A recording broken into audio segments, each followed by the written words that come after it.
सरस्वती व्यासं ततो जयमुदीरयेत् ततो जयमुदीरयेत् नष्टप्रायेषु भद्रेषु नष्टप्रायेषु भद्रेषु नित्यं भागवत सेवया नित्यं भागवत सेवया भगवति उत्तम श्लोके भगवतीतम श्लोके भक्ति भवति नैष्टिकी भक्तिर्भवति नैष्टिकी कृष्णाय वासुदेवाय कृष्णाय वासुदेवाय देवकी नंदनाय च देवकी नंदनाय च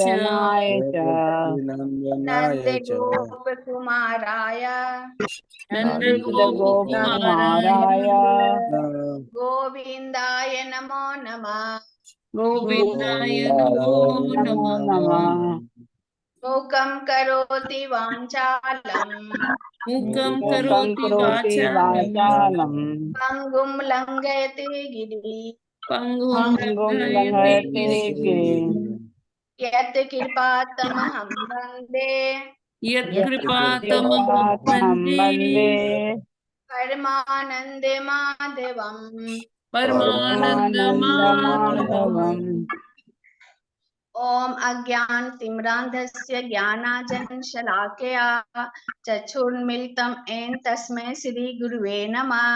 श्रीचैतन्यमनोभीष्टं स्थापितं येन भूतले स्वयं रूपं कदा मह्यं ददाति स्वपदान्तिकं।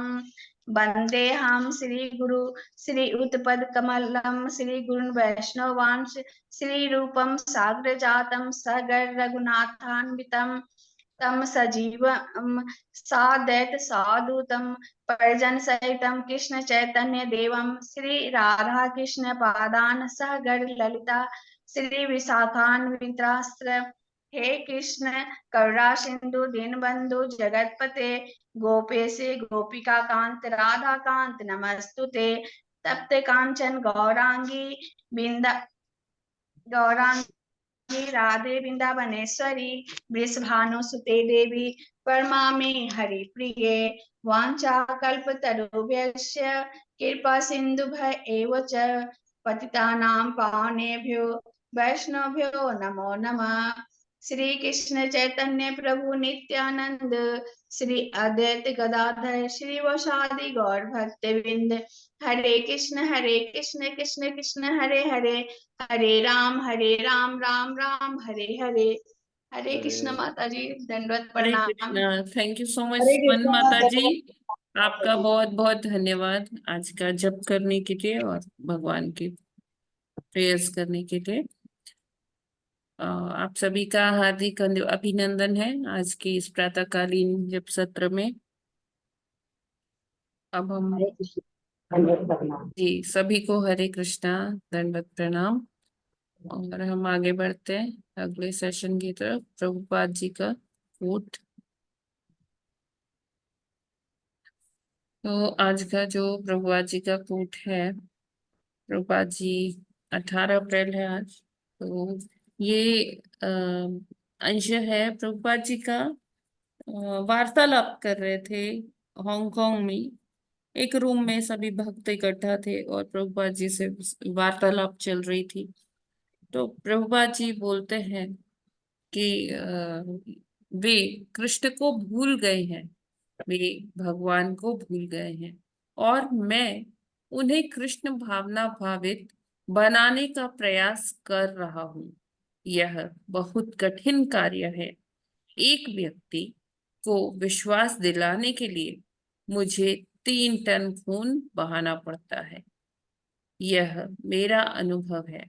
मुझे उनसे बात करनी पड़ती है, विशेष रूप से यूरोपीय और अमेरिकियों से। वे किसी भी बात का अंधा अनुकरण नहीं करते। हांगकांग, 18 अप्रैल 1972। तो प्रभुपाद जी बता रहे, बद्ध आत्मा की लक्षण बता रहे हैं, हम सबके लक्षण बता रहे हैं, है ना। केवल अभी यूरोपीय नहीं, अमेरिकी नहीं, भारत में अभी भी वैसे, हाँ, थोड़ी वो डीएनए में हमारे है वो भक्ति, लेकिन हम पाश्चात्यकरण के चलते ये सब भूल चुके हैं। तो प्रभुपाद जी बताते हैं कि जो यूरोपीय और अमेरिकी देश है वहां पर उनको ज्यादा कठिनाई होती है प्रचार करने में। क्यों? क्योंकि जो हम बद्ध आत्माएं हैं, हम कृष्ण से अपना संबंध भुला चुके हैं, हमें विस्मृति हो गई है। और प्रभुपाद जी कहते हैं कि किसी को कृष्ण भावना भावित बनाना आसान कार्य बिल्कुल भी नहीं है ना। हमें उससे कितनी बार बात करनी पड़ती है, कितनी बार टेलीफोनिक कॉन्वर्सेशन करनी पड़ती है, कितनी बार अब देखिए हम आजकल अगर प्रीचिंग की बात करें तो जैसे मंदिर में भक्त आते हैं, उनसे इंटरेक्शन करना, उनसे बातचीत करना, फिर टेलीफोनिक कॉन्वर्सेशन करना, टेलीफोन पे बात करना, है ना। आज हमारे पास टेक्नोलॉजी है, अलग अलग उपकरण हैं, हम व्हाट्सएप कर सकते हैं। तो जो कम्युनिकेशन का तरीका है वो काफी बढ़ चुका है। जूम के माध्यम से हम एक वीडियो कॉन्फ्रेंसिंग कर सकते हैं, उससे हम इस तरह का साधु संग कर सकते हैं। लेकिन उस टाइम पे जब प्रभुपाद जी प्रीचिंग किया करते थे, उस टाइम पे इतने ज्यादा टेक्नोलॉजी नहीं थी। हाँ, थोड़ा बहुत था, लेकिन इतना ज्यादा नहीं था कि वीडियो कॉन्फ्रेंसिंग हो पाती या कुछ था। तो ये जो टेक्नोलॉजी है ये भी इसीलिए आती है, जैसे हम जैसे बद्धात्माओं के लिए, क्योंकि प्रभुपाद तो भगवान के, हम कह सकते हैं भगवान ने उनको शक्ति प्रदत्त करके भेजा था। प्रभुपाद जी इतना कुछ 70 साल की उम्र में कर पाए। प्रभुपाद जी कहते हैं मुझे 3 टन खून बहाना पड़ता है। 3 टन खून बहाने से क्या अर्थ है कि बहुत प्रयास करना पड़ता है, अथक मेहनत करनी पड़ती है। और अपना सारा मतलब जो समय है प्रभुपाद जी या तो ट्रांसलेशन में व्यतीत करते थे या लोगों से बात करने में। और तभी उन्होंने विश्व भर में घूम घूम के क्या 108 मंदिर बनाए। और इसमें जो यूरोपीय और अमेरिकियों से शुरू किया प्रभुपाद जी ने, विशेषकर लॉस एंजलिस, जो माया का गढ़ माना जाता है ना। माया वहाँ अपना जो प्रभाव है वो इतना स्ट्रॉन्ग होल्ड है माया का ना, कि वहां पर प्रीचिंग सबसे ज्यादा दुष्कर कार्य है, प्रचार सबसे ज्यादा दुष्कर कार्य है। लेकिन प्रभुपाद जी ने कहाँ से शुरू किया? वहीं से शुरू किया जो माया का गढ़ है। और हिप्पियों को प्रभुपाद जी ने सोचा कि अगर वो इनको एक सही जगह ले आते हैं, सही इंसान बना देते हैं, तो बहुत लोग इनसे प्रभावित होंगे। तो प्रभुपाद जी ने हिप्पियों को अ, ये संदेश दिया कृष्ण का ना। फिर प्रभुपाद जी कहते हैं कि ये आसान नहीं है। आसान क्यों नहीं है? क्योंकि जो पाश्चात्य जगत के लोग होते हैं वो ऐसे ही किसी बात पर विश्वास नहीं कर लेते, अंधानुकरण नहीं करते, है ना। जैसे हम कहते हैं अंधविश्वास, तो उसी से ये वर्ड आया अंधानुकरण। मतलब कि विश्वास समझ के, अंधविश्वास के चलते अनुकरण कर लेना, कोई कुछ भी बोल रहा है उस चीज का अनुकरण कर लेना, उसको फॉलो कर लेना। तो हम भारत में देखते हैं, क्योंकि भारत में क्या है कि भक्ति सबके अंदर सुप्त अवस्था में है, और चेतना जैसी जिसकी होती है वो उस तरह की बात सुन लेता है, उसको मानने का प्रयास भी करता है। और लेकिन पाश्चात्य जगत में थोड़ा सा ये है कि वो लोग देखते हैं कि हाँ क्या फैक्ट्स हैं, क्या तथ्य हैं, और फिर वो उस चीज को फॉलो करते हैं। तो प्रभुपाद जी एकदम से ही वहां भी सफल नहीं हो गए थे। प्रभुपाद जी को भी वहां बहुत स्ट्रगल करना पड़ा था। और फिर धीरे धीरे कृष्ण की कृपा से और प्रभुपाद जी अपने लेक्चर्स के माध्यम से, अपने भजन के माध्यम से उन्होंने अपनी शुद्धता जो उनकी थी वो उस शुद्धता ने लोगों को बहुत प्रभावित किया। और धीरे धीरे लोग कृष्ण भावना भावित हुए। तो प्रभुपा जी यहाँ यही हम लोगों को समझा रहे हैं कि ये आसान कार्य नहीं है। इसके लिए हमें बहुत धैर्य रखना पड़ेगा। जब हम कहीं प्रचार के लिए निकले कुछ, तो हमें बहुत ज्यादा धैर्य रखना होगा, बहुत ज्यादा विनम्रता की जरूरत पड़ेगी। क्योंकि हम ऐसे ही, जब तक कोई हमारी वाणी से, हमारे आचरण से प्रभावित नहीं होगा, तब तक वो हमें नहीं सुनेगा।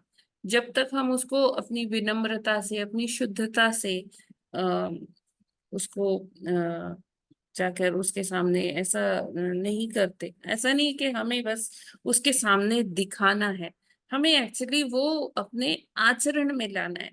तो हमारा आचरण देख के जब लोग प्रभावित होंगे, तो वो हमारी बात भी सुनना पसंद करेंगे। अदरवाइज हम किसी के आगे बोलते रहें, लेकिन असर नहीं होगा।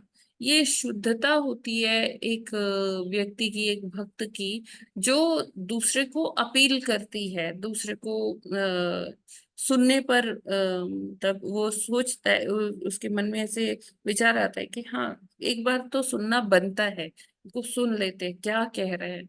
तो इस तरह से प्रभुपाद जी कहते हैं आसान कार्य तो नहीं है, लेकिन हमें भगवान की कृपा पर आश्रित रहना है, और धैर्य रखना है, विनम्रता रखनी है, और इसके माध्यम से प्रचार कर सकते हैं। प्रभुपाद जी कहते हैं ये मेरा अनुभव है कि ये बहुत मुश्किल कार्य है। तो बात करना है सबसे, और कृष्ण का संदेश जन जन तक पहुंचाना है। हरे कृष्णा। जगत गुरु श्रील प्रभुपाद की जय। ये क्लियर है ना सभी को? जी हरे माता जी। जी माता जी। ये वही, जैसे ये वो यद्यदाचरति श्रेष्ठ हो तत्तते वितरजन, हाँ ऐसा जी, ही बिल्कुल। बिल्कुल इसी पर आधारित है। यस माता जी। और माता जी, ये जो है भक्ति भारतवर्ष में सुप्त अवस्था में रहती है, जैसा उनसे कहते हैं मान लेते हैं। इसलिए अपनी विनम्रता, शुद्धता और आचरण से दूसरों तक बात अगर पहुंचानी है तो पहुंचानी है। यस प्रभु जी। मतलब उसके लिए ना हमें ज्यादा ज्ञान की जरूरत नहीं है कि हम लोगों को पूरा जाके पहली बारी में ही पूरा ज्ञान दे देंगे। ये पॉसिबल नहीं है। एकदम से हम ना बोल सकते हैं, ना सुनने वाला इतना सुनेगा। तो हमें अपने ज्ञान से नहीं, हमें अपने आचरण से लोगों को प्रभावित करना है। बिल्कुल। राइट। जी। ठीक है, तो अब हम आगे बढ़ते हैं अपने नेक्स्ट सेशन की तरफ, दैट इज भागवतम अध्ययन। तो स्टार्ट जी। करते हैं। कल नहीं, कल तो हाँ, हमने रामनवमी का लेक्चर उनके पास टाइम्स भगवान के सुने थे, और उससे पहले हमने श्लोक 10 संख्या मिनट। 10 की थी। आज हमें 11 से स्टार्ट करना है। 10वां जी। श्लोक कृष्णा सभी माता को जी। क्लियर था ना? हरे जी कृष्णा माता। माता जी। हरे कृष्णा। माता जी, कल कल एकादशी है। यस माता जी, कल एकादशी है, बिल्कुल। ठीक है माता जी। जी माता जी, 10वां श्लोक क्लियर था। जी, तो वो उसमें सबको क्लैरिटी है ना 10वें श्लोक में? आज आगे पढ़ते हैं 11वां श्लोक। यस माता जी। जी। अथ तस्याभितप्तस्य प्रतिधायतनानिह निर्भिद्यन्त देवानां तानि मे गदतः शृणु। हरे कृष्णा। हरे कृष्णा। अथ तस्याभित तपस्य कति ध्यायत नानिह निर्भिन्दन् देवानां तानि मे गदतः शृणु। हरे कृष्णा। हरे कृष्णा। हरे कृष्णा।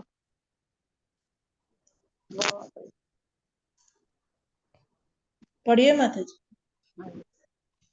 अथ तस्याभि तप्तस्य कति धायत नानि है निर्भजन्त देवानां तानि मे गदतः शृणु। हरे कृष्ण माता जी, धन्यवाद। हरे कृष्णा। अथ तस्याभितप्तस्य कटिधायतनानिह निर्भिद्यन्त देवानां तानि मे गदत श्रीरु। हरे कृष्णा। हरे कृष्णा। अथ तस्य अभितपस्य कथिता आयतनानिह निर्भिद्यन्तः देवानां तानि मे गदतः शृणु। हरे हरे कृष्ण माता कृष्णा। जी। अतस्य वितप्तस्य प्रतिधायत नानिह निर्भिदन्त देवानां तानि मे गतः शृणु। हरे कृष्णा। अथ तस्याभितापतस्य कतिधायतनानिह निर्भिदन्त देवानां तानि मे गदतः श्रुरु। हरे कृष्णा। हरे हरे कृष्ण। कृष्ण। अथ तस्याभितप्तस्य कतिधायतानानिह निरभिदन्त देवानां तानि मे गदता शृणु। हरे कृष्ण। हरे कृष्ण। अथ तस्याभितप्तस्य कतिधायतनानिह निर्विहान्त देवानां तानि मे गतः श्रीरु। हरे कृष्णा। अथ तस्य अभितप्तस्य कतिधायतनानिह निरभिद्यन्त देवानां तानि मे गदतः शृणु। हरे कृष्ण माता जी, दंडवत प्रणाम। प्रभु जी दंडवत प्रणाम। सभी को दंडवत प्रणाम। हरे कृष्ण। अथ तस्याभितप्तस्य कतिधायतनानिह निरभिद्यन्त देवानां तानि मे गदतः शृणु। हरे कृष्ण। हरे कृष्ण। अतः तस्याभितप्तस्य काचिद्यातनानिह निर्भिद्यन्त देवानां तानि मे गदतः शृणु। हरे कृष्ण। सभी को दंडवत प्रणाम। थैंक यू माता जी, थैंक यू प्रभु जी।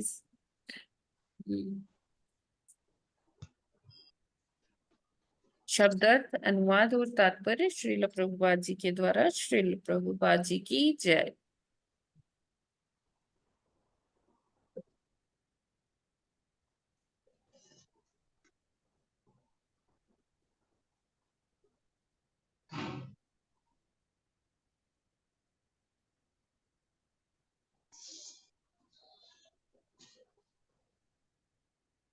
शब्दार्थ, अथ इसलिए, तस्य उसका, अभितप्तस्य उसके चिंतन के अनुसार, कतिधा कितने, आयतनानि विग्रह थे, निर्भिद्यंत विभिन्नांशों द्वारा, देवानाम देवताओं का, नानी उन समस्त में, गदत मेरे द्वारा वर्णित, शृणु सुनो।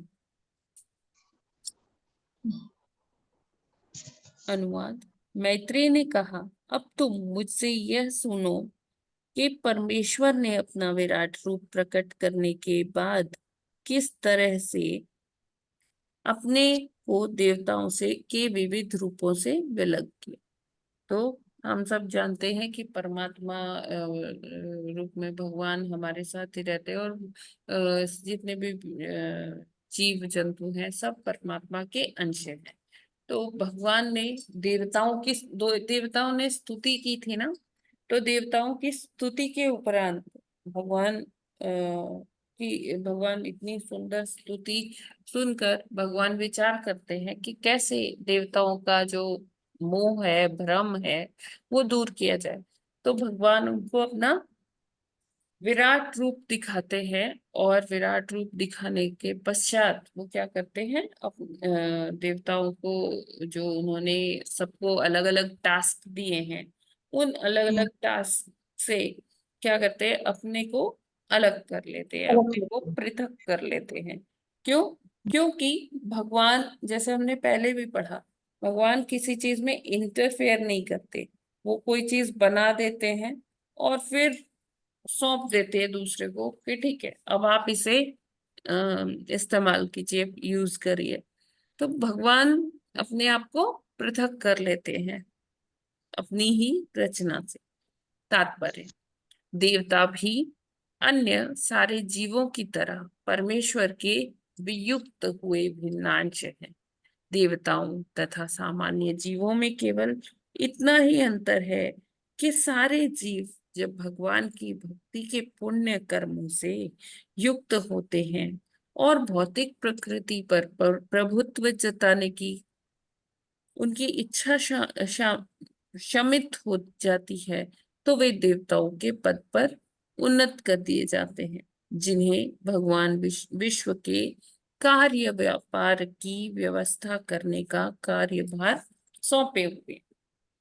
तो यहाँ पर क्या बता रहे कि कैसे भगवान सारा मैनेजमेंट करते हैं, है ना। अब आप देखिए, कोई भी हमारी कोई छोटी सी कंपनी भी होती है ना, हमें कुछ कार्य करना होता है, उसके लिए हम क्या करते हैं, मीटिंग करते हैं, है ना। और ये मीटिंग क्या मतलब ऐसी होती है कि हमें कोई छोटे छोटे निर्णय भी लेने होते हैं, तो हम सारे ट्रस्टीज को, सारे बोर्ड ऑफ डायरेक्टर्स को, जितने भी स्टेक होल्डर्स हैं, उनको बुलाकर डिस्कशन करते हैं और एक कंसेंसस पर पहुंचते हैं। एक जो सर्वसम्मत जो चीज है, जो जो सर्वसम्मत सबके अनुसार सही है, वैसा निर्णय लेकर आगे बढ़ते हैं और कार्यान्वयन की ओर बढ़ते हैं ना। तो जब ये बात आती है कि पूरे सृष्टि को चलाने की, तो क्या वहां मीटिंग्स की जरूरत नहीं होती होगी? वहां ऐसे मैनेजमेंट बोर्ड की मीटिंग की आवश्यकता तो होती होगी ना। तो जी जी जी हाँ, अब जैसे देखिए, प्राइम मिनिस्टर कौन सी मीटिंग कर रहे हैं, उनकी बड़ी सारी मीटिंग्स चलती रहती है, एक के बाद एक, एक के बाद एक, एक के बाद एक। हाँ, हाँ, हमको नहीं पता कि वो किस विषय में क्या हमें उसके बारे में कोई जानकारी नहीं है, क्योंकि हमें उसके बारे में कोई डिटेल्स दी नहीं जाती, और ना हम उसमें स्टेक होल्डर हैं कोई, है ना।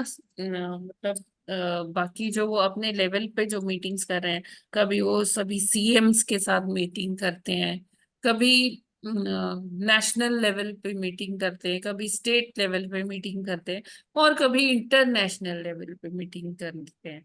तो हमें हाँ ये पता होता है कि हाँ कोई मीटिंग चल रही है, लेकिन उसके अंदर क्या एजेंडा है, क्या पॉइंट्स हैं जो डिस्कशन होने हैं जिस पर, और उसमें क्या निकल के आ रहा है, वो हमें बाद में मीडिया के माध्यम से तो पता चलता है, या जब किसी चीज का कार्यान्वयन होना है, इम्प्लीमेंटेशन होना है, तो उसके माध्यम से हमें पता चलता है कि यस ये मीटिंग है और इस तरह से हुआ। तो ऐसे ही जो देवी देवता हैं, उनसे भी क्या होता है कि विष्णु जी मीटिंग्स लेते हैं, उनको कार्यभार सौंपते हैं, और उन मीटिंग्स में जब एक मतलब सबको ये सारा निर्णय हो जाता है कि कौन क्या कार्य करेगा, कैसे उसमें आगे बढ़ा जाए, है ना। कभी किसी के कोई डाउट्स आ गए कि भगवान जी अभी क्या है कि ऐसा चल रहा था, अब एक विशेष परिस्थिति आ गई है, तो क्या करना है। तो ऐसे सारी चीज भगवान ने देवताओं को बांट रखी है, चाहे वो जल आपूर्ति हो, खाद्य आपूर्ति हो, बैक एंड पे भगवान जी ही हैं, बैकग्राउंड में भगवान जी ही कार्य करते हैं। लेकिन सामने से हमें ऐसा प्रतीत होता है कि हाँ ये देवी देवता ये कार्य कर रहे हैं, जबकि देवी देवता भी कैसे कर पाते हैं ये कार्य, भगवान की भगवान के अध्यक्षता में, हाँ है ना, जी भगवान की जी जी अध्यक्षता में, भगवान की निर्देशन में वो ये हम्म कार्य कर पाते हैं। तो हमें यहाँ पर यही समझना होगा कि जब हम जैसे जो भौतिक जगत के व्यक्ति हैं, जब वो अपने पाप कर्मों से, या पाप कर्म नहीं कह सकते, कि जब उनके पुण्य कर्म काफी सारे हो जाते हैं, संचित हो जाते हैं, तो उनको क्या किया जाता है, सिलेक्ट कर लिया जाता है उनमें से देवताओं की पोस्ट के लिए, है ना। इंद्र कौन बनेगा, वरुण कौन बनेगा, वायु कौन बनेगा। तो इस तरह से ये सारा कार्य होता है। लेकिन हमें यहाँ पर इतनी चेतना होनी चाहिए कि हमें इस तरफ जाना नहीं है। क्यों नहीं जाना? क्योंकि देवता भी तो क्या कौन है? देवता भौतिक जीव है ना, हमारी तरह, कि नहीं? जी हमारे हाँ जो हमने 14 लोग का डिस्क्रिप्शन का एक वो फोटो देखा था, उसमें जी हमने जी जी देखा था कि ब्रह्मा जी भी कौन है, वो भी भौतिक भौतिक जगत में जीव है ना, हम्म, भौतिक जगत में है। जी तो ये जो 14 भुवन है जिसकी हम बात करते हैं, वो सब कहाँ है? भौतिक जगत भौतिक में। जगत में जी तो जो ये देवी देवता, जो कुछ लोग ऐसे यज्ञ करते हैं कि हाँ, मैं ये यज्ञ कर लूंगा ना तो मुझे आगे स्वर्ग की प्राप्ति होगी, वहां खूब भोग, खूब ऐश्वर्य है, तो वहां पर मैं बहुत भोग करूंगा। तो लोग ऐसा सोचते हैं। तो स्वर्ग लोक जाना हमारा उद्देश्य नहीं है, हमारा मंतव्य नहीं होना चाहिए। क्यों? क्योंकि वो भी तो एक भौतिक जगत है, अभी भी हम एक भौतिक जगत में हैं। और जो स्वर्ग में कोई जाना चाहता है तो वो भी क्या है? भौतिक जगत ही है। तो ये वैसे ही हुआ कि जैसे कोई कैदी जेल में बंद है ना। अब वो कहता है कि मेरा ये जो रूम है ना, ये इतना अच्छा नहीं है, मुझे दूसरा रूम चाहिए। अरे, रूम छोड़ने से अच्छा है ना, थोड़ी सी टेम्परेरी सुख सुविधा के हिसाब से देखने के, परसेप्शन जो है, तो उसके हिसाब से देखा जाए तो एक व्यक्ति थोड़े से सुख के लिए अपना रूम चेंज करना चाहता है ना। और जेल में वो एक जगह से दूसरे जगह पे ही जाना चाहता है।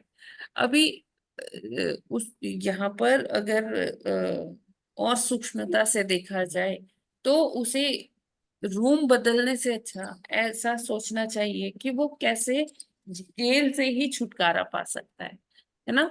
या कोई हाँ कह दे कि मुझे यहाँ ईस्ट इंडिया की जेल में नहीं रहना, मुझे साउथ इंडिया में जाना है, वहां जेल में रहना। अरे, जेल तो जेल ही है ना, वहां जी पर जी क्या है, हम स्वतंत्र नहीं है इतने, है ना, आंशिक हम्म रूप से स्वतंत्र है। हम्म मात्र इच्छा करने के लिए स्वतंत्र हैं हाँ, बस तो हम सिर्फ जेल में इधर से उधर एक रूम बदलने के लिए या जेल बदलने के लिए जो प्रयास कर रहे हैं, जैसे भौतिक जगत के पृथ्वी लोक से कोई कहाँ जाना चाहता है, स्वर्ग लोक में जाना चाहता है, तो एक कैद से छूटकर हम दूसरे भौतिक जीवन में कैद में जाना चाहते हैं। तो ये गलत है। प्रभुपाद जी कहते हैं कि हमें यहाँ से, पूरे भौतिक जगत से ही निकलना होगा, और तब हमें क्या मिलेगा? वैकुंठ मिलेगा। ठीक है। तो जो देवता है, देवता अपना कार्य करते रहते हैं क्योंकि भगवान ने उनको शक्ति प्रदत्त बनाया है। और इस तरह से हम यहाँ पर यही समझ सकते हैं कि कैसे भगवान सब कुछ रचना करके एक सिस्टम पूरा बनाकर अपने को उससे पृथक कर लेते हैं। ये क्लियर है, ये वाला? जी माता जी क्लियर है? हरे कृष्ण माता जी। यस प्रभु जी। देवताएं जो हैं पुण्य कर्मों से युक्त होते हैं, हाँ लेकिन प्रभुत्व जताने की तो उनकी इच्छा होती है ना, तभी तो देवता उनको मनाया जाता है आध्यात्मिक जगत में। और नहीं नहीं इसमें नहीं नहीं नहीं नहीं, देवता क्या होते हैं, सतोगुण में होते हैं। देवता सदैव भगवान की अध्यक्षता में कार्य करते हैं प्रभु जी, वो खुद अच्छा स्वामित्व नहीं जताते। तो अच्छा जब किसी माता की जी प्रभुत्व स्वामित्व जताने की इच्छा है, वो पूरी हो खत्म। जाती है कि हाँ अब इसमें कुछ नहीं रखा, बेकार है, तब उसे एलिवेट किया जाता है देवता के पद तक। अच्छा जी ठीक है। जी इच्छा जी उनकी समाप्त हो जाती है, तभी उनको इस पद पे भेजा जी जाता जी है। जी, क्योंकि देवताओं को पता है कि वो अकेले, उनके बस माता का जी, जब कुछ इच्छा भी नहीं है। समाप्त हो जाती है उनकी, तो फिर वो देवलोक क्यों भेजे जाते हैं, फिर आध्यात्मिक जगत में क्यों नहीं भेजे जाते? क्योंकि अभी ऐसा उनकी भी- भोग करने की इच्छा है। अच्छा, भोग करने की इच्छा होती है हाँ उनकी, प्रभुत्व की इच्छा नहीं भोग होती। करने की इच्छा है, अच्छा स्वामित्व की इच्छा मर गई, मतलब चली गई, अच्छा। है वो ना। जो वैभव है वहां, वो उसको जो है हाँ अवेल करना चाहते हैं, इसलिए भेजे जाते हैं, ना कि प्रभुत्व के लिए। यस प्रभु जी। हाँ ठीक है। मतलब कि माता जी एक तरह से देखे देवताओं जाए को तो ये पता है कि उनके बस का नहीं है, वो सारा काम खुद से नहीं कर पाएंगे जब तक वो ईश्वर की शरण में नहीं जाएंगे, कृष्ण भावना भावित नहीं होंगे, तब हाँ तक माता वो जी। डायरेक्टली कोई कार्य अपने आप नहीं कर सकते। हाँ माता जी ठीक है, बिल्कुल क्लियर। राजेश्वरी माता जी, यू वर सेइंग समथिंग। हाँ माता जी, ये एक तरह से लेवल की तरह से हो गए ना, कि आपको भौतिक इच्छाएं तो आप तो बद्ध जीव बन के रह गए, फिर अगर हाँ आपकी इच्छाएं खत्म हो जाती हैं धीरे धीरे, आपको सिर्फ भोग करनी है तो आप हो स्वर्ग लोक मतलब और देव पद पर ऊपर प्रतिष्ठित हो गए, फिर देखिए वहां से माता अगर हो जी, ये समझिए बद्ध जीव देवता भी हैं, हाँ हाँ वो भी हाँ, क्योंकि वो बंधन में भोग है तो कर ही रहे हैं। है ना। हम्म, केवल हम हाँ ही नहीं, देवता भी बद्ध जीव है।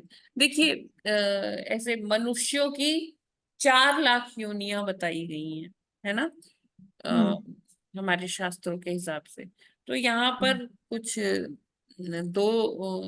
200 तरीके की है, प्रभुपाद जी अपनी किसी बुक में लिखते हैं कि यहाँ 200 तरह के ह्यूमन बीइंग्स हैं, मनुष्य हैं। तो बाकी सारे और कहाँ हैं, अलग प्लेनेटरी सिस्टम्स में, अलग अलग ग्रहों पे, अलग अलग लोकों में अलग अलग टाइप के मनुष्य वास। हम्म,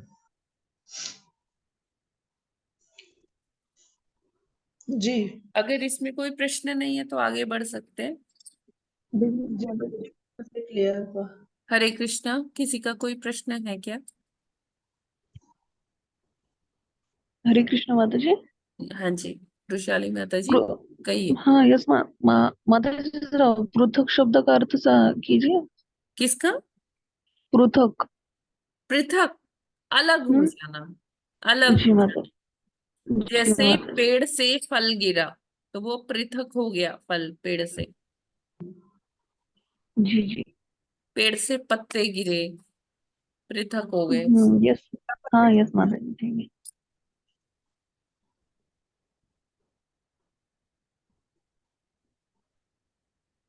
यस माता जी, आगे पढ़ते हैं। जी 12वां श्लोक। हरे तस्याग्निरस्यं निर्भिन्नम् लोकपालो विशत्पदम् वाचा स्वांशेन वक्तव्यम् ययासौ प्रतिपद्यते। हरे कृष्णा। हरे कृष्णा। तस्याग्निरास्यं निर्भिन्नं लोकपालो अविस्तपदं वाचा स्वांसेन वक्तव्यं ययासौ प्रतिपद्यते। हरे कृष्णा। हरे कृष्णा। तस्याग्निराश्यं निर्विघ्नं लोकपालो अविस्तपद्म वाचा स्वादेशेन वक्तव्यम् आयासो प्रतिपद्यते। हरे कृष्णा। हरे हरे कृष्णा। तस्याग्निरास्यं निर्भित्रं लोकपालो अभीष्टपदं वाचा स्वांसेन वक्तव्यं ययासौ प्रतिपद्यते। हरे कृष्ण। हरे कृष्ण।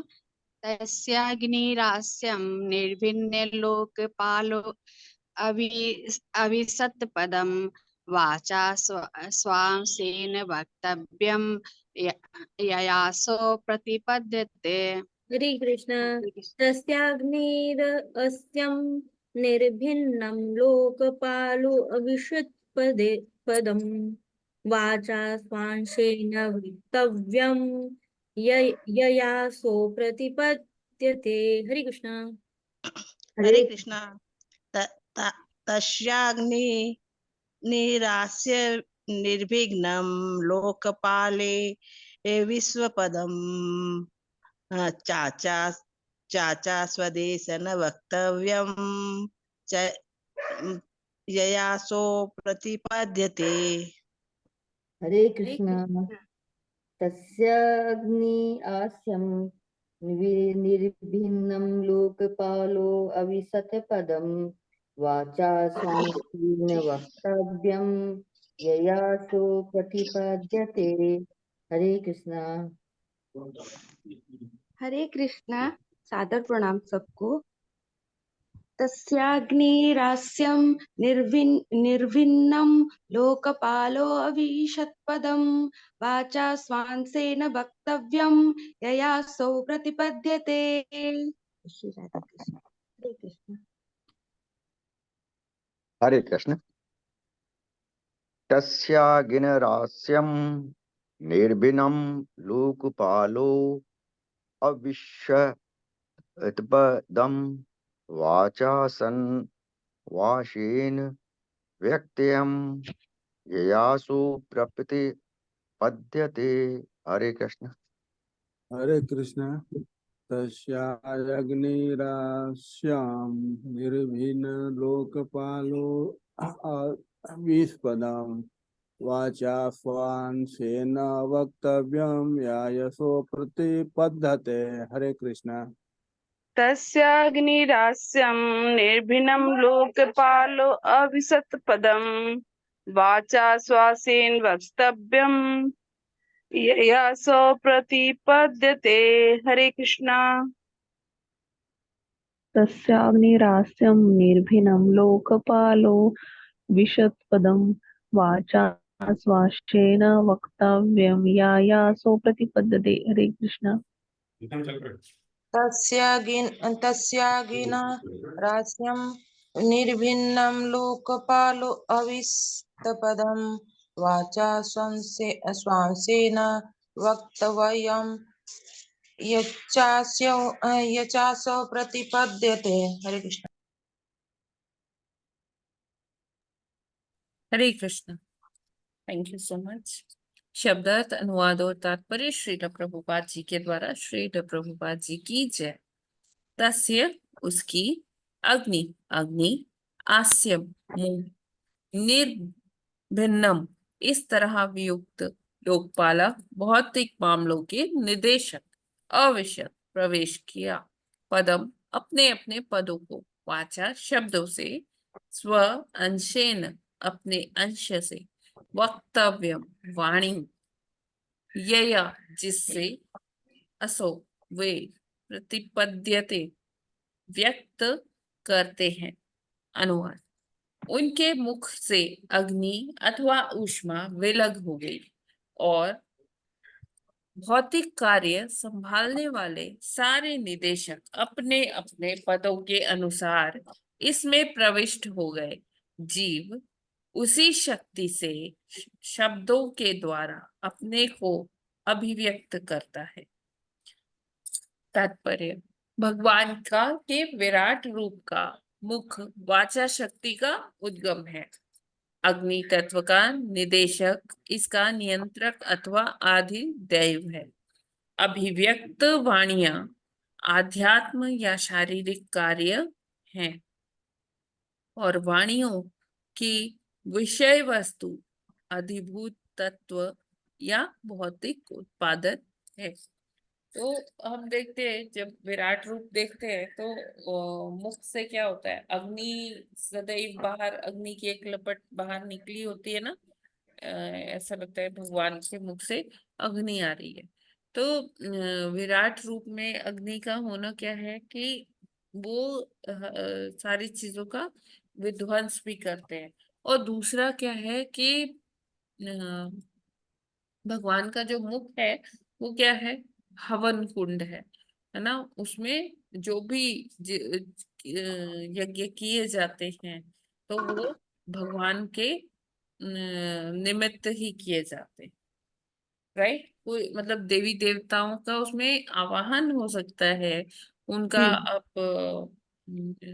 छोटी सी स्तुति कर सकते हो, लेकिन वो पूरा यज्ञ जो होता है वो निमित्त किसके होता है, विष्णु के निमित्त होता है, भगवान के निमित्त होता है।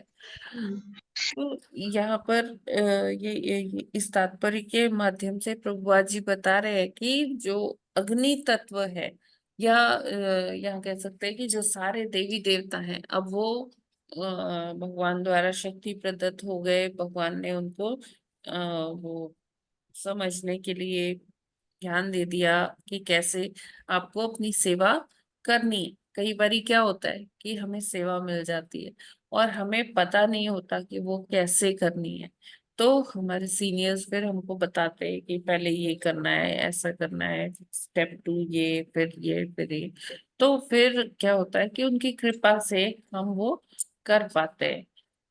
तो उसी तरह से देवताओं को यहाँ पर भगवान ने शक्ति प्रदत्त कर दिया, भगवान ने अपना विराट रूप भी दिखा दिया और अब सभी अब भगवान से पृथक हो गए अपनी अपनी सेवा करने के लिए, क्योंकि अब वो कॉन्फिडेंट है।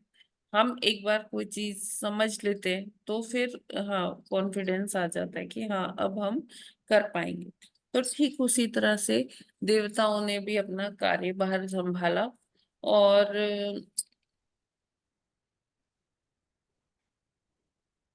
इसमें हाँ माता जी सेकंड वाणी की लाइन। बात है, वाणी। वाणी। हाँ वाणी की बात क्या कर रहे हैं कि जो भी हम सब बोलते हैं, हमारी वाणी कहाँ से आई है, भगवान के द्वारा आई है, भगवान के मुख से आई है ना। तो ऐसे देखिए हम अपनी इंद्रियों से कोई कार्य नहीं कर सकते जब तक वो कार्य भगवान के द्वारा ना हुआ हो, है ना। तो ये जो जितनी भी वाणियां हैं, लोग जितना भी वो बोलते हैं, तो वो कहाँ से आते हैं, वो सारे वोकैबुलरी, वो सारे विचार, वो सब भगवान से ही आते आते हैं। उत्पन्न होते हैं। ठीक है जी। माता जी विलग मीन अलग। हाँ जी।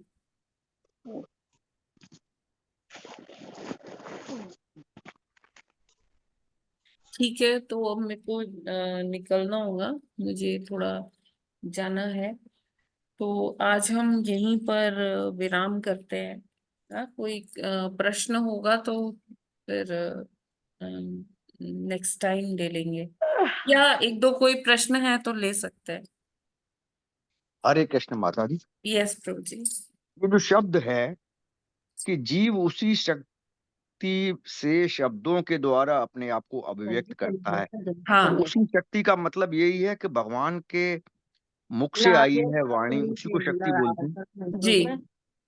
जो वाणी भगवान के मुंह से आई उसी से जीव बोलता है, उसी के लिए वह हाँ उसी से जीव बोलता है, भगवान की शक्ति है ये जिससे बोलता है। ठीक है हाँ माता। जी, भगवान की ही शक्ति है। देखिए जैसे भगवान की शक्ति तो है ही, और जैसे मुख के नियामक देवता हैं, जिह्वा हाँ के नियामक देवता हैं, हमारे जो अधर है उसके नियामक देवता है कि वो किस मूवमेंट से खुलेगा, कैसे होगा। माता जी आधिभूत तत्व आदि भौतिक से निकला है। हाँ अच्छा हाँ, तब ये ठीक है, ऐसे कहा आदि भौतिक, मतलब ये आदि भौतिक तत्व हो गया ये वाणी भी। यस माता जी। जी समझ आया। तो ठीक है, आज यहीं पर विराम करते हैं। जी।